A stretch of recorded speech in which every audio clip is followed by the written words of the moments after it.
Ko te whakatau ia I te wā I whiua ai ia, kia tekau marua tau a Darnell Kere Tupe, ki roto I te whare here here mo te whakamate pokere hū me te whānako.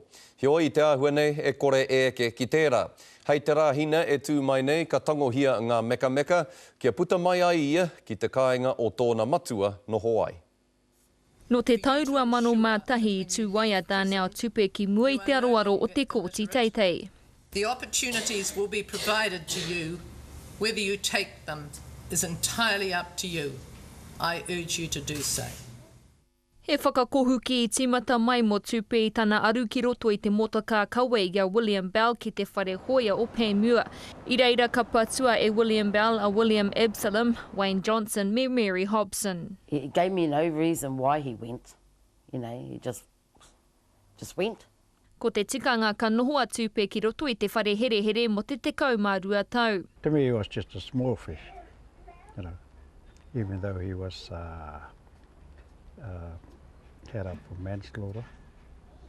But I'm not worried about him, actually. I'm more worried about the one in the highway, Bell. Koe nei te kōhatu whakamau mahara ki te tokotoru I mate te koutou ki muri.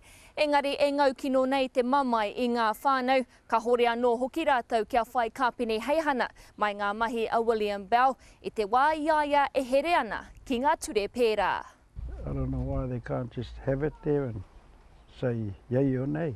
Kei tā te poare kua whai oranga a Tupe I roto I ngā kaupapa Māori, I tahuri hoki ia ki te ako ki te pānui me te tuhi, me te ārai atu I ngā mahi kai Waipiro, taru hoki. The best thing we can do as a community is to say, all right, mister, you've served your time, we'll give you a chance, now you have to meet our standards. Mō Tupe, kua mōhio waia I te he o ana mahi me ngā taumahatanga I taka mai ki runga I ngā whānau I ana mahi kino. Irina Smith, Te Karere.